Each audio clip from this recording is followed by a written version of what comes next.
Tahun 2026 bukanlah tahun yang ramah bagi siapapun yang masih berani bersantai dan hanya mengandalkan satu sumber penghasilan.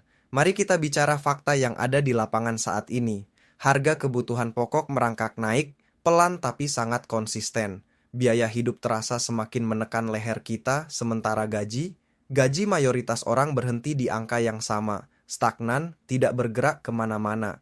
Di ruang-ruang keluarga yang sederhana, di kamar-kamar kos, atau di ruang kerja yang sempit, banyak kepala keluarga dan anak muda yang mulai menghitung ulang pengeluaran mereka dengan dahi yang berkerut dan wajah yang tegang. Masalah utamanya bukanlah karena kita ini pemalas. Bukan. Masalahnya adalah karena sistem ekonomi di sekitar kita memang sedang berubah secara radikal. Mengandalkan satu gaji di hari ini bukan lagi sebuah pilihan yang aman, melainkan sebuah risiko nyata yang mengancam stabilitas dapur dan masa depan keluarga Anda. Di tengah tekanan ekonomi yang nyata ini, ironisnya, layar smartphone kita setiap hari dibanjiri oleh tontonan para sultan karbitan. Media sosial penuh dengan orang-orang yang pamer saldo miliaran, memamerkan mobil mewah keluaran terbaru, dan terus-terusan mengklaim cuan instan. Mereka menjual mimpi lewat trading kripto, saham gorengan, atau bahkan judi online yang dibungkus rapi dengan istilah investasi.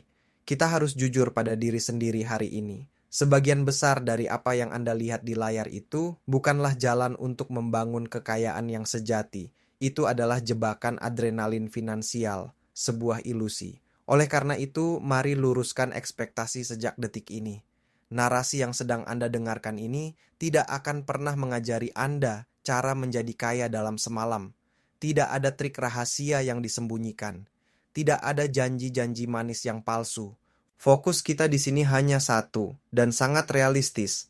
Bagaimana membangun arus kas yang nyata, sebuah pendapatan tambahan sekitar 5-10 juta rupiah per bulan dengan cara yang paling masuk akal, logis, dan yang terpenting bisa dipertahankan dalam jangka panjang. Banyak sekali orang yang gagal saat mencoba membangun side hustle atau pekerjaan sampingan. Tahukah Anda apa penyebab utamanya? Bukan karena mereka kurang modal. Alasan utamanya adalah karena mereka salah dalam cara berpikir.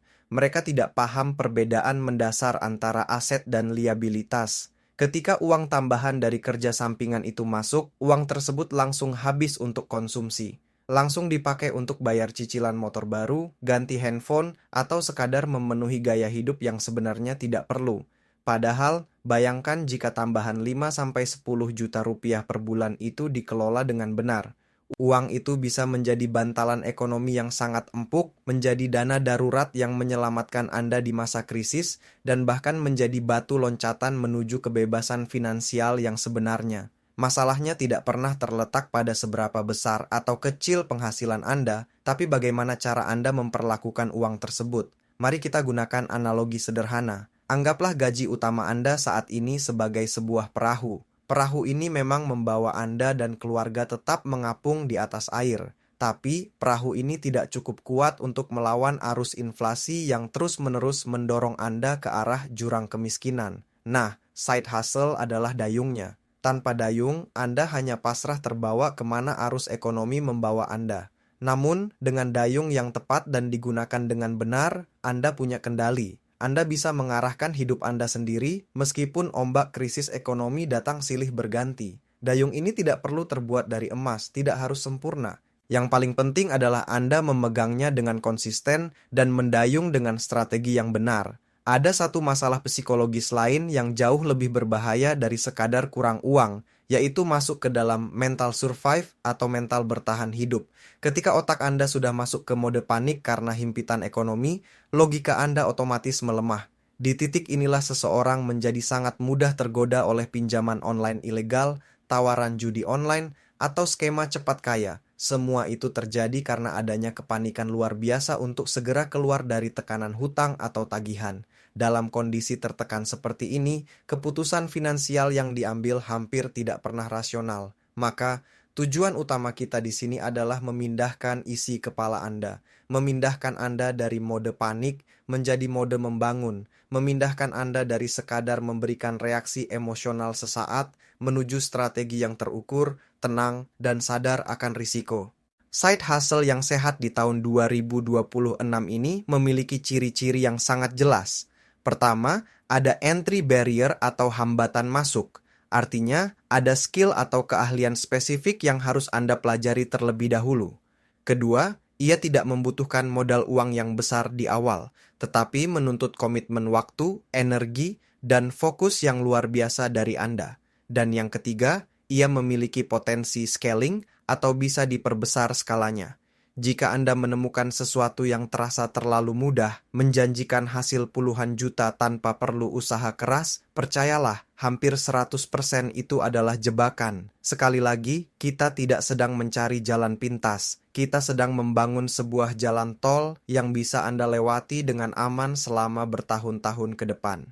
Mari kita bahas apa saja yang perlu Anda persiapkan sebelum memilih model bisnisnya. Banyak orang masuk ke dunia side hustle dengan ekspektasi yang terbalik.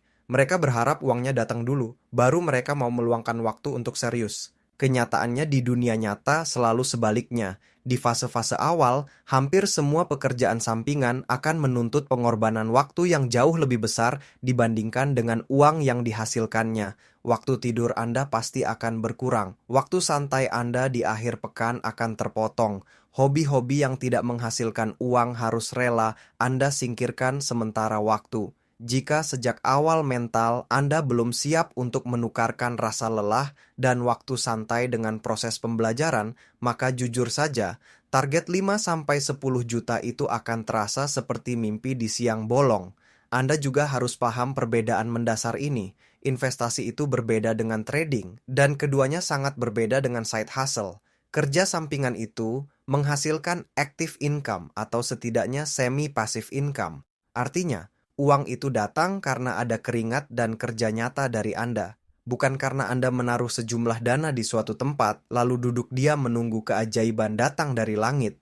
Menaruh uang di aplikasi antah berantah dengan janji bagi hasil tetap setiap hari, itu namanya spekulasi bodong, bukan kerja sampingan. Side hustle yang sejati menuntut kontribusi keahlian, cucuran keringat, dan tanggung jawab penuh. Penyakit kronis terbesar orang kita saat ini adalah shiny object syndrome. Sindrom mudah teralihkan. Hari ini semangat belajar jualan produk digital. Besok lihat temannya sukses di afiliasi TikTok, langsung pindah haluan. Minggu depan, ada yang flexing untung dari kripto, ikut-ikutan beli koin. Semuanya terlihat sangat menarik, tapi tidak ada satupun yang benar-benar ditekuni sampai tuntas. Padahal faktanya, hampir semua model bisnis di dunia ini membutuhkan waktu minimal 90 hari masa inkubasi untuk sekadar menunjukkan hasil awalnya.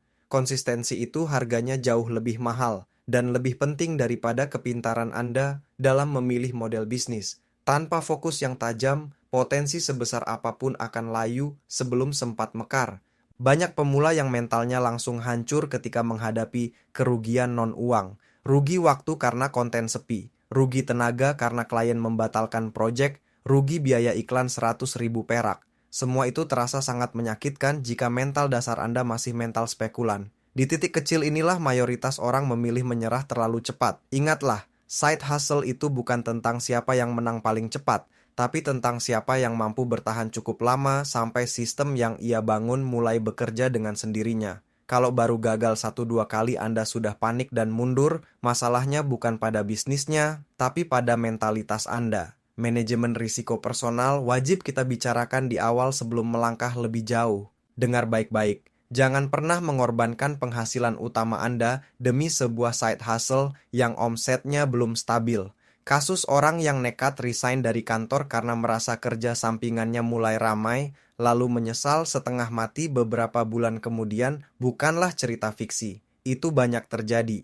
Pekerjaan utama Anda adalah fondasi betonnya. Side hustle Anda hanyalah bangunan tambahannya. Gunakanlah hasil dari kerja sampingan Anda untuk memperkuat tabungan dana darurat, bukan untuk mengambil risiko keuangan yang lebih konyol. Bertumbuh secara perlahan dan hati-hati itu jauh lebih aman daripada melompat bebas tanpa jaring pengaman. Di era digital tahun 2026 ini, etika bisnis bukan lagi sekadar pelengkap, melainkan syarat mutlak. Kepercayaan adalah mata uang yang paling mahal harganya saat ini. Sekali saja reputasi Anda hancur karena terbukti menipu, menjual produk sampah yang tidak sesuai deskripsi, atau memberikan janji palsu kepada klien, akan sangat sulit bagi Anda untuk bangkit kembali. Jejak digital itu kejam. Side hustle yang dibangun dengan kejujuran dan cara yang benar mungkin prosesnya terasa lambat di awal, tapi percayalah, daya tahannya akan jauh lebih kuat menembus berbagai krisis. Uang yang hilang masih bisa dicari lagi, tapi kepercayaan yang hancur hampir mustahil diperbaiki. Sekarang, mari kita bedah target uangnya agar otak kita tidak merasa ini adalah sesuatu yang mustahil. Jika Anda menargetkan penghasilan tambahan 5 juta rupiah per bulan, itu artinya Anda hanya perlu mencari sekitar 170 ribu rupiah per hari. Jika target Anda 10 juta rupiah per bulan, artinya Anda butuh sekitar 330 ribu rupiah per hari.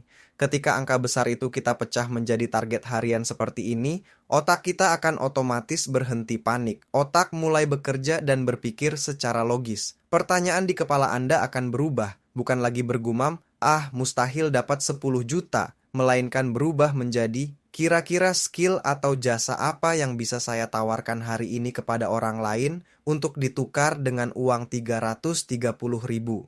Inilah fondasi psikologis yang harus tertanam kuat di kepala Anda sebelum kita masuk ke strategi teknisnya. Berbicara soal strategi di tahun 2026, kita tidak bisa lepas dari yang namanya AI atau Artificial Intelligence. Sayangnya, masih banyak orang yang salah paham. Mereka ketakutan dan menganggap AI sebagai monster ancaman yang akan merebut semua lapangan pekerjaan manusia. Kenyataannya tidak seperti itu. AI hanyalah sebuah alat bantu kerja. Memang dia sangat cepat, sangat murah, dan tidak pernah mengeluh lelah. Tapi AI tidak memiliki empati, tidak punya intuisi manusiawi, dan sama sekali tidak paham dengan konteks budaya atau kelucuan lokal masyarakat kita. Pekerjaan sampingan yang akan terus bertahan, dan panen raya justru lahir dari orang-orang yang bisa mengolaborasikan kecepatan mesin AI dengan sentuhan perasaan manusia. Terutama mereka yang sangat paham budaya, gaya bahasa, dan kebiasaan pasar orang Indonesia. Sangat penting bagi Anda untuk membedakan mana yang disebut high value skill, keahlian bernilai tinggi, dan mana low value task, pekerjaan bernilai rendah. Pekerjaan-pekerjaan mekanis seperti sekadar input data, copy-paste artikel, atau repost konten secara massal harganya akan semakin hancur karena bisa digantikan total oleh otomatisasi perangkat lunak. Sebaliknya, keahlian yang menuntut Anda untuk menganalisa masalah, merumuskan strategi, dan membuat keputusan kreatif justru harganya akan melonjak tajam. Contohnya apa? Keahlian mengedit video pendek yang disesuaikan dengan psikologi penonton agar mereka betah menonton sampai habis. Keahlian mengatur alur storytelling atau bercerita yang menyentuh emosi pembeli. Atau sekadar keahlian memerintahkan AI dengan prompt yang sangat spesifik untuk menghasilkan karya yang strategis. Fokuslah mengasah skill yang nilainya akan terus naik seiring waktu, bukan skill murahan yang harganya makin diinjak-injak pasar. Peluang pertama yang sangat besar ada di sektor UMKM. Saat ini ada jutaan UMKM di Indonesia yang sedang berusaha naik kelas ke ranah digital. Tapi faktanya, mayoritas dari mereka sangat kebingungan bagaimana cara bercerita di media sosial. Mereka punya produk makanan yang enak, baju yang jahitannya rapi, tapi mereka sama sekali tidak tahu bagaimana cara merangkai narasi untuk menjualnya. Inilah celah pasar yang luar biasa besar dan sering diabaikan. Jasa pembuatan naskah iklan pendek atau micro copywriting, jasa merancang strategi video short form seperti TikTok atau Reels, atau sekadar menjadi admin pengelola konten yang tertata rapi, itu sangat amat dibutuhkan. UMKM itu tidak butuh teori marketing yang rumit dengan bahasa dewa. Mereka hanya butuh seseorang yang bisa mengeksekusi konten dan memberikan hasil nyata pada peningkatan penjualan mereka. Satu masalah klasik yang harus Anda hindari. Jangan pernah mencoba menjadi segalanya untuk semua orang. Di tahun 2026, menjadi seorang generalis hanya akan membuat Anda sangat mudah digantikan oleh orang lain yang lebih murah. Kekuatan terbesar Anda justru ada pada spesialisasi, pada ceruk pasar yang sempit. Menawarkan diri sebagai desainer grafis itu sangat umum, saingannya jutaan orang. Tapi, cobalah tawarkan diri Anda sebagai desainer grafis spesialis branding warung kopi lokal atau spesialis visual toko kelontong modern. nilai Anda di mata klien akan jauh lebih tinggi. Semakin spesifik masalah yang bisa Anda pecahkan, semakin besar peluang Anda untuk memonopoli harga karena saingan Anda di ceruk tersebut sangat sedikit. Hari ini kita bernapas di dalam sebuah ekonomi perhatian, attention economy. Siapapun dari Anda yang mampu menarik, menahan, dan mengelola perhatian orang lain di layar HP, dialah yang memegang kendali atas arus uang. Itulah sebabnya, skill yang berhubungan dengan pembuatan konten, cara mendistribusikan konten, dan cara memancing interaksi audiens akan selalu relevan sampai kapanpun. Anda tidak perlu bermimpi menjadi influencer dengan jutaan followers. Cukup jadilah orang di balik layar yang bisa membantu bisnis-bisnis kecil mendapatkan perhatian dari target pasar mereka. Karena pada akhirnya, perhatian manusia adalah pintu masuk utama untuk hampir semua transaksi di dunia digital. Selain itu, literasi data sederhana adalah sebuah keharusan. Anda tidak perlu jago matematika tingkat dewa atau paham statistik rumit, tapi Anda wajib paham membaca angka-angka dasar di media sosial. Apa itu engagement rate? Apa itu conversion rate? Angka-angka inilah yang akan memberi sinyal jujur. Apakah strategi yang Anda terapkan itu berhasil atau gagal total? Tanpa melihat data, side hustle Anda hanya berjalan meraba-raba di dalam kegelapan bermodalkan perasaan. Di tahun 2026, mengambil keputusan bisnis sekecil apapun berdasarkan data sederhana sudah lebih dari cukup untuk mengalahkan 80% pesaing Anda yang bekerja tanpa arah. Dan jangan pernah meremehkan kekuatan jaringan atau networking. Side hustle tidak harus selalu Anda kerjakan sendirian di kamar yang sepi. Percaya atau tidak, banyak sekali proyek bernilai puluhan juta justru datang dari rekomendasi mulut ke mulut di dalam komunitas digital. Bangunlah profil profesional di LinkedIn, aktiflah di grup-grup Facebook spesifik, atau ikutlah komunitas berbayar yang relevan dengan niche Anda. Peluang yang ada di sana seringkali tidak pernah diiklankan di platform freelance yang penuh dengan perang harga berdarah-darah. Relasi yang tepat dan terpercaya bisa melipat gandakan pendapatan Anda tanpa Anda harus menambah jam kerja sedikit pun. Mari kita bahas peluang realistis berikutnya. Anda bisa menjadi konten kreator untuk bisnis B2B, business to business. Ingat, ini bukan berarti Anda membuat konten joget-joget untuk diri sendiri. Tugas Anda adalah membantu perusahaan atau profesional untuk memproduksi konten yang konsisten. Anda gunakan AI untuk meriset ide, membuat kerangka kasar, dan menyusun draft awal. Setelah itu, tugas Anda sebagai manusia adalah memoles draft tersebut agar gaya bahasanya sesuai dengan karakter brand klien Anda. Bayangkan, jika Anda punya 5 klien UMKM saja dan masing-masing berani membayar Anda 2 juta per bulan untuk mengelola Instagram mereka, Anda sudah mengantongi 10 juta bersih per bulan tanpa perlu pusing memikirkan cara agar video Anda viral. Peluang lainnya ada di jasa ghostwriting atau penulis bayangan. Banyak eksekutif, dokter, pengacara, atau pengusaha sukses yang sangat ingin membangun citra diri, personal branding di LinkedIn atau Twitter, tapi mereka sama sekali tidak punya waktu untuk merangkai kata. Disinilah jasa Anda menjadi sangat mahal. Tugas Anda bukan sekadar menulis panjang lebar tak karuan, tapi menerjemahkan isi kepala dan pengalaman hidup si klien menjadi sebuah tulisan yang rapi, berwibawa, dan diunggah secara konsisten. Sekali klien kalangan atas ini merasakan dampak positif dari naiknya reputasi mereka tidak akan segan membayar Anda mahal setiap bulan dan jarang mau pindah ke penulis lain karena rahasia dapur mereka sudah ada di tangan Anda. Bagaimana dengan model afiliasi? Di tahun 2026, model afiliasi sudah berevolusi jauh dari sekadar era tebar link spam sembarangan di kolom komentar orang. Audiens hari ini sangat cerdas, mereka punya radar yang tajam dan sangat alergi terhadap gaya promosi jualan yang agresif. Pendekatan yang terbukti bertahan adalah educational affiliate. Anda tidak langsung menyuruh orang membeli, tapi Anda membangun kepercayaan lewat konten edukasi, review yang benar-benar jujur tanpa ditutup-tutupi, dan membagikan pengalaman nyata menggunakan produk tersebut.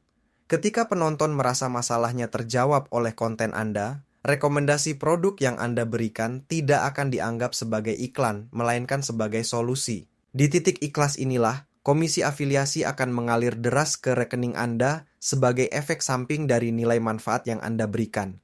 Lalu ada konsep drop servicing. Ini sangat cocok bagi Anda yang punya skill lobby tapi tidak ingin repot mengerjakan hal teknis sendirian. Konsepnya sederhana. Anda mencari klien yang butuh jasa, misalnya pembuatan website atau desain logo. Anda pahami kebutuhannya secara detail, lalu pekerjaan teknisnya Anda lempar ke freelancer lain yang kualitasnya bagus tapi harganya lebih miring. Tugas utama Anda di sini adalah menjadi jembatan komunikasi dan memastikan quality control berjalan ketat. Selisih harga jual ke klien dengan harga bayar ke freelancer itulah yang menjadi keuntungan bersih Anda. Kuncinya di sini bukan menekan harga tukang sekecil-kecilnya, tapi menjaga standar hasil akhir agar klien puas dan melakukan repeat order. Kita juga bisa melihat peluang digital arbitrage untuk produk-produk lokal. Indonesia ini sangat kaya dengan produk daerah yang kualitasnya berskala internasional. Kopi kampung, kain tenun, kerajinan tangan, atau camilan daerah. Sayangnya, mereka kalah telak di urusan kemasan, visual, dan cerita mereknya. Anda bisa menjadi jembatannya. Anda tidak perlu memproduksi barangnya. Cukup ambil produk tersebut, buatkan kemasan yang jauh lebih elegan, potret dengan estetik, lalu ceritakan nilai sejarah dan filosofi di balik produk tersebut. Pasarkan ke audiens kelas menengah ke atas di kota besar lewat Instagram atau TikTok. Nilai tambah dari narasi dan kemasan inilah yang akan menciptakan margin keuntungan yang sangat sehat untuk Anda. Tapi ingat satu hal vital bagi pemula yang bermain produk fisik, jangan pernah menimbun stok barang di awal. Barang yang menumpuk diam di sudut kamar Anda adalah wujud nyata dari uang yang mati.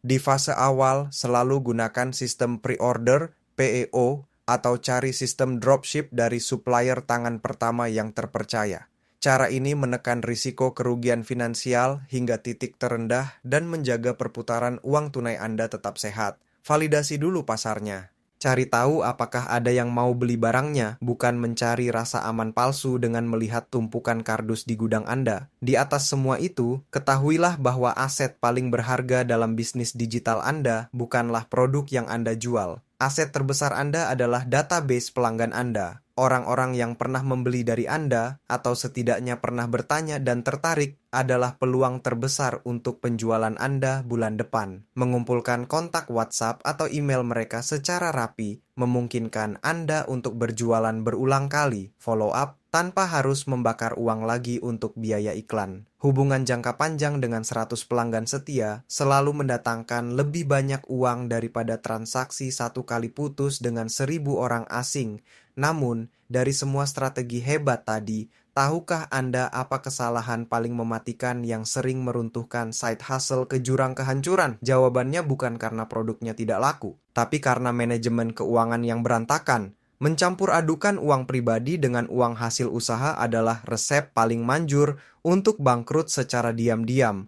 Sejak Anda mendapatkan bayaran Rp50.000 pertama Anda, buatlah rekening terpisah. Uang untuk beli beras dan bayar listrik rumah harus berdiri sendiri, terpisah tembok tebal dari uang modal kerja Anda. Hanya dengan disiplin pemisahan ini, Anda bisa menilai secara objektif apakah side hustle Anda ini benar-benar menghasilkan profit, atau sebenarnya Anda sedang nombok, tapi tidak menyadarinya. Disiplin sederhana inilah yang menjadi garis batas antara pebisnis amatir dan profesional.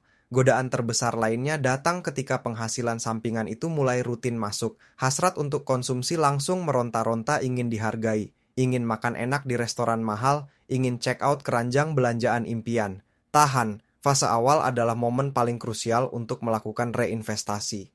Gunakan hasil 1 atau 2 juta pertama Anda bukan untuk foya-foya, tapi belikan alat senjata yang bisa mempercepat dan menaikkan kualitas kerja Anda. Membeli mikrofon clip-on yang suaranya lebih jernih, atau membayar kelas kursus lanjutan yang spesifik. Mengalokasikan uang ke alat kerja yang tepat akan melipat gandakan efisiensi waktu Anda di bulan-bulan berikutnya. Selain itu, jangan lupakan administrasi pajak. Sedari awal, biasakan menyisihkan persentase kecil dari omset untuk kewajiban negara. Merapikan pembukuan sejak angkanya masih kecil jauh lebih menenangkan pikiran daripada dikejar masalah saat bisnis Anda sudah besar nanti. Carilah celah waktu paling hening di rumah Anda. Apakah itu larut malam saat istri dan anak sudah tidur, atau di waktu subuh sebelum semua orang terbangun? Jadikan 1-2 jam itu sebagai ritual sakral Anda. Konsistensi sekecil apapun yang dijaga mati-matian setiap hari akan selalu mengalahkan semangat menggebu-gebu di awal yang seminggu kemudian langsung padam tak bersisa. Tapi mengejar target finansial tidak boleh sekalipun mengorbankan kesehatan fisik dan mental Anda. Burnout atau kelelahan mental yang ekstrem seringkali datang tanpa permisi. Ia tidak terasa sakit sampai tiba-tiba suatu pagi tubuh Anda menolak untuk bangun dari tempat tidur. Jika fisik Anda sudah tumbang dan mental Anda rusak, seluruh uang yang Anda kumpulkan dari side hustle itu hanya akan habis untuk biaya rumah sakit dan pemulihan. Dengarkan alarm tubuh Anda, atur ritme kerja, berikan tubuh Anda jeda untuk bernapas. Ingat tujuan awalnya, side hustle ini Anda bangun untuk memperkuat fondasi hidup Anda dan keluarga, bukan untuk menghancurkan tubuh Anda secara perlahan. Akan tiba satu titik di mana kerja keras otot Anda harus digantikan oleh sebuah sistem. Ketika antrean pekerjaan mulai menumpuk, klien bertambah, dan pendapatan sudah stabil setidaknya selama 3-6 bulan berturut-turut, itu adalah alarm kuat untuk melakukan evaluasi. Pertimbangkan, apakah ini saatnya Anda menaikkan tarif jasa Anda? Atau apakah ini saatnya Anda merekrut seorang asisten untuk membantu pekerjaan teknis? Menunda keputusan di fase ini hanya akan membuat Anda terjebak dalam kelelahan tanpa akhir dan pertumbuhan bisnis Anda akan mentok di situ-situ saja. Sistemasi adalah kunci menuju ketenangan batin. Buatlah SOPE, Standard Operating Procedure. Sederhana, cukup di aplikasi Note, tuliskan langkah-langkah berulang. Mulai dari teks sapaan saat menerima calon klien baru, langkah-langkah mengerjakan pesanan, hingga draft kalimat penagihan invoice yang sopan. Dengan adanya sistem baku ini, otak Anda tidak perlu lagi membakar energi untuk memikirkan keputusan-keputusan kecil yang meremehkan. Sisa energi mental Anda bisa dialihkan 100% untuk memikirkan strategi besar yang akan melipat gandakan omset Anda. Agar 20 menit penjelasan ini tidak menguap begitu saja menjadi angin lalu, Anda wajib punya rencana aksi yang konkret. Mari kita kunci target 30 hari ke depan sebagai fondasi Anda. Minggu pertama, Anda hanya boleh fokus meriset dan menetapkan satu bidang, niche, yang paling masuk akal dengan keahlian dasar yang Anda miliki saat ini. Minggu kedua, fokuskan tenaga untuk membangun portofolio sederhana. Tidak perlu desain mewah, yang penting rapi, jelas, dan menunjukkan hasil nyata pekerjaan Anda. Minggu ketiga, mulailah bergerilya. Lakukan promosi dan tawarkan jasa Anda ke calon klien potensial dengan bahasa yang sopan dan selalu utamakan memberikan nilai manfaat terlebih dahulu. Dan di minggu keempat, duduk tenang, evaluasi semuanya. Perbaiki cara yang tidak menghasilkan dan gaspol strategi yang terbukti mendatangkan respons positif. Satu peringatan keras terakhir dari saya.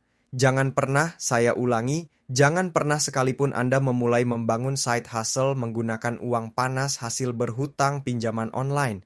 Jika sebuah pekerjaan sampingan menuntut Anda menyetor modal uang yang besar di awal, apalagi dari hasil ngutang, tinggalkan detik itu juga. Itu bukan model bisnis yang sehat. Gunakan apa yang sudah ada di tangan Anda saat ini. Gunakan waktu luang Anda, skill dasar yang Anda punya, kuota internet, dan kemauan keras untuk terus belajar. Bisnis yang kuat itu selalu tumbuh secara organik dari perputaran arus kas, bukan disuntik paksa oleh tekanan hutang berbunga tinggi. Perjalanan membangun arus kas tambahan ini jalannya mendaki dan berkerikil. Ia akan terasa jauh lebih ringan jika Anda tidak memikul bebannya sendirian. Kekayaan yang sejati bukanlah tentang siapa yang berlari paling cepat menuju garis finish, melainkan tentang siapa yang mampu membangun fondasi paling kokoh selapis demi selapis. Bangunlah dengan kesabaran ekstra, ukur setiap langkah Anda dengan logika yang jernih, dan jalani setiap prosesnya dengan disiplin baja yang tak tergoyahkan. Kita semua punya ketakutan dan hambatan masing-masing saat ingin memulai sesuatu yang baru di luar zona nyaman kantor. Nah, buat Anda yang saat ini masih sekadar niat atau sudah mulai membangun penghasilan tambahan, jujur-jujuran saja nih, ketakutan terbesar, apa sih yang paling bikin Anda ragu untuk melangkah lebih jauh? Apakah takut gagal, bingung mulai dari mana, atau justru kesulitan membagi waktu dengan keluarga dan pekerjaan utama? Coba ceritakan pengalaman atau keluh kesah Anda di kolom komentar di bawah ini, mari kita diskusikan solusinya bareng-bareng. Jika kalian suka dengan video ini, jangan lupa like, komen, dan subscribe serta bagikan kepada teman-teman atau keluarga kalian supaya kita bertumbuh bersama-sama.